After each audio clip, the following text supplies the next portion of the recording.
Australia ने बोला है the rift between Canada and India is painful for Australia. साथ ही साथ इंडिया और ऑस्ट्रेलिया के बीच के रिलेशंस कैसे हैं और रिसेंटली उसमें क्या डेवलपमेंट्स आई है, आज हम उसी बारे में बात करेंगे। तो आइए शुरू करते हैं। ऑस्ट्रेलिया के high commissioner to India Philip Greens ने इंडिया कनाडा के रिसेंट रो के बारे में बोला है that Canada is an old friend of Australia and India is a dear friend and a country of considerable importance to us. It's painful and it's difficult. साथ ही साथ उन्होंने बोला है that Australia has good ties with both the countries और India और Canada के बीच में जो भी चल रहा है उसकी वजह से बायलैटरल टाइज पे कोई इफेक्ट नहीं आएगा ऑस्ट्रेलिया के साथ। ऑल्सो फिलिप ग्रीन्स ने कंफर्म करा है कि पीएम एंथनी एल्बनीज जो कि ऑस्ट्रेलिया के प्राइम मिनिस्टर हैं, वो जो अगले साल इंडिया में क्वाड समिट होगा उसको अटेंड भी करेंगे। इस क्वाड समिट की अभी तक कोई भी डेट कंफर्म नहीं है। पीएम एंथनी एल्बनीज ने इसी साल इंडिया को 2 बार विजिट भी कर रखा है और ये विजिट्स इंडिया और ऑस्ट्रेलिया के बीच के अच्छे टाइज को रिप्रेजेंट करते हैं। ऑस्ट्रेलिया 5i ग्रुप का मेंबर भी है। 5i ग्रुप में आती हैं countries Canada, USA, UK, Australia and New Zealand. इन सभी 5i ग्रुप की मेंबर कंट्रीज ने इंडिया का जो मूव था to ask Canada to withdraw their diplomats और else India would withdraw their diplomatic immunity, इस चीज को क्रिटिसाइज किया है। तो इसी के चलते ऑस्ट्रेलिया को भी ये करना पड़ा और उसने डीप कंसर्न एक्सप्रेस किया था इसी सिचुएशन के ऊपर।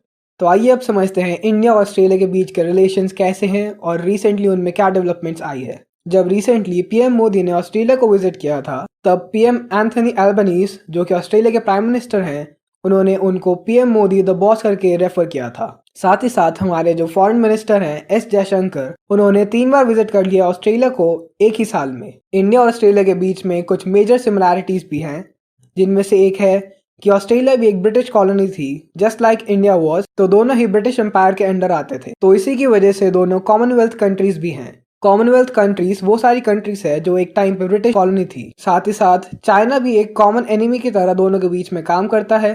चाइना के दोनों ही कंट्रीज के साथ रिलेशंस अच्छे नहीं हैं, तो चाइना को काउंटर करने के लिए दोनों कंट्रीज ने आपस में काफी कोऑपरेशन किया है। Next we have is trade agreements between both the countries. 2022 में दोनों कंट्रीज के बीच में साइन हुआ था सेका अग्रीमेंट, जो कि है कॉम्प्रिहेंसिव इकोनॉमिक कोऑपरेशन अग्रीमेंट। इसके तहत एफटीए साइन हुआ था जो कि एक फ्री ट्रेड अग्रीमेंट होता है और इसमें 0% ड्यूटी डिक्लेयर की गई थी on 96% Indian exports to Australia और 0% duty on 85% Australian export to India. तो ये काफी बड़ा स्टेप था दोनों कंट्रीज के बीच के ट्रेड के रिलेटेड। साथ ही साथ इंडो पैसिफिक रीजन में दोनों कंट्रीज काफी काम करती है साथ मिलकर so as to maintain peace in the region. इसी के चलते दोनों कंट्रीज ने पार्टनर भी कर रखा है in a supply chain resilience initiative SCRI।